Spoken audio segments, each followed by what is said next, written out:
The news day continues here on One News Now. I'm Jess De Los Santos. Authorities have given assurance that the alleged second middleman in the killing of Percy Lapid has been secured. Southern Police District Director John Kirby Kraft told 1PH that the inmate named Christopher Bacoto earlier revealed that Bacoto also contacted the alleged gunman Joel Escorial. Initial assessment point to overloaded trucks as the reason for the collapse of one bridge in Bayambang, Pangasinan. Mon Gualvez with the details. This CCTV footage shows a dump truck, an ELF truck, an L300 van, and a tricycle making their way to the Carlos P. Romulo Bridge in Barangay Wawa in Bayambang, Pangasinan on Thursday. Just before reaching the bridge, it suddenly collapsed. 4 passengers of the dump and ELF trucks were injured in the incident. Residents believe that the collapse was due to overloading. Buhangin, tapos yung isang truck na kulay blue, mga abono at saka agricultural supply. Upon assessment, authorities learned that a total of 37 meters of the half-kilometer bridge was damaged. The local government immediately closed it down, leaving some motorists stranded. But the Bayambang MD RRMO says they are on top of the situation. Nakastandby naman ho lahat ng vehicles ho ng municipal government ho namin. Gumagawa ho kami ng paraan para maihatid ho sila sa kanilang respective barangays. The Public Works Department says the bridge can only carry up to 20 tons of load. But because of quarrying operations in this part of Pangasinan, huge overloaded trucks often use the bridge. Problem is, the DPWH says it does not have police power to stop them. Kung may mga load limit kaming nakalagay dyan, tapos at kung matanda na, tapos hindi naman talaga binibigyan pansin ng ating mga dumadaan dyan, ng mga truckers, ay lang po ang problema kasi hindi ho naman araw-araw pwede namin bantayan yung mga tulay namin. The Carlos P. Romulo Bridge connects Pangasinan to the town of Camiling in Tarlac. A temporary bridge is expected to be built, although it might take a week or 2 to construct. And for now, only light vehicles will be allowed to pass once the temporary bridge is finished. For News 5, Mon Gualvez, we are One News. More stories after this short break. Stay with us here on One News.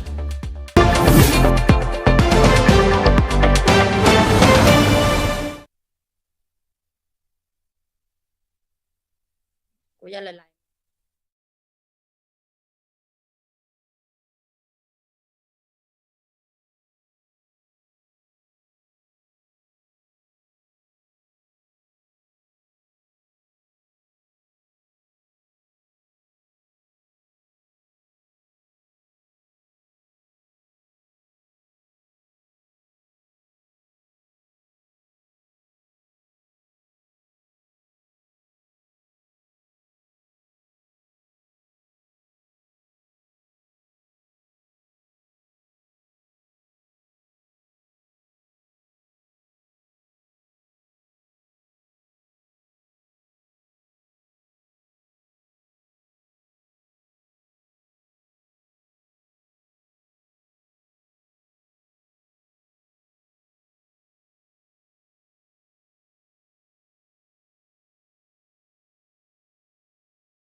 You're still watching One News Now. I'm Jess De Los Santos. The Health Department confirms the local transmission of the XBB and XBC subvariants in the country. To tell us more about this, we have Marian Enriquez joining us live from Quezon City. And which areas reported local transmissions of the new subvariants?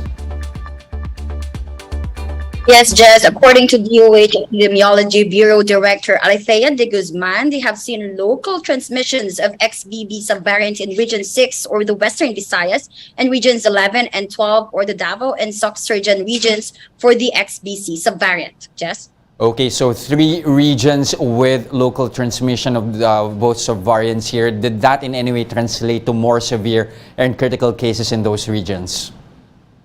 Yes, just while there are already 5 XBC cases that have died, and despite some initial admission increases, the percentage who became severe and critical did not markedly change. But the DOH is now closely monitoring Region 11 with 42% of COVID bed utilization rate and Region 6 with 41% utilization rate. Jess? Okay, but man, what do we know so far about these new subvariants? Are both XBB and XBC or either one of those are more fatal or infectious compared to other variants? Dr. Alethea de Guzman says that the proportion of these to severe and critical for Omicron is lower by almost half for these new variants. On the case fatality rate compared to other variants, the Alpha variant is still records the highest fatality rate at 5.49%, and closely following that is the Delta variant at 5.14%, while the Omicron still has the lowest fatality rate at 1.62%. And right now, those that have XBB and XBC is even lower at 0.28% case fatality rate. But of course, these numbers may change, especially in severe fatality rate for the emerging variants. Jess? Okay, one thing, of course, that we have to be keeping an eye on is whether or not this will lead to a possible community transmission. Is the DOH already sounding the alarm on that one? Just Dr. Alethea says that we don't have enough evidence to support that there is a community transmission in other regions. But regardless whether or we have declared or not declared community transmission, Alethea says what's important is our actions right now assume that there is the potential for community transmission. Jess? And how exactly are health officials preparing for this new subvariants? All right, Jess, the health experts are stressing the importance of getting vaccinated and getting boosted. Dr. Edsel Salvania says that the DOH is ramping its efforts to acquire the bivalent vaccines, hopefully within the year or early Christmas. The new booster or the bivalent vaccine contains 2 messenger RNA components of the coronavirus. Half of the vaccine targets the original strain, and the other half targets the BA.4 and BA.5 Omicron subvariant lineages. Jess? All right, thank you very much for those updates again. That was Marian Enriquez reporting live from Quezon City. Now here's a quick look at today's other top stories. The National Bureau of Investigation has filed kidnapping charges against 11 police officers over the disappearance of 4 cockfight players in Cavite last year. These police officers allegedly conspired with each other to kidnap the victims under the guise of an anti-drug operations. Bureau of Corrections Chief Gerald Bantag has been suspended pending investigations into the recent developments in the new Bilibid prison.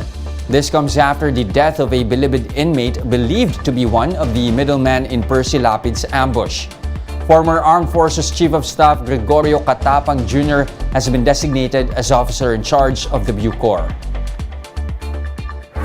And UK Prime Minister Liz Truss has resigned after 6 weeks in office, making her the shortest-serving Prime Minister in British history. This comes after a failed tax cut plan that caused major issues within the ruling Conservative Party. For more updates, visit News 5, The Philippine Star, and Business World online. Visit our website, onenews.ph, for more in-depth analysis. You can also catch One News on the Signal Play app. Register for a free account now at www.signalplay.com and stream One News live anytime, anywhere. I'm Jess De Los Santos. We are One News.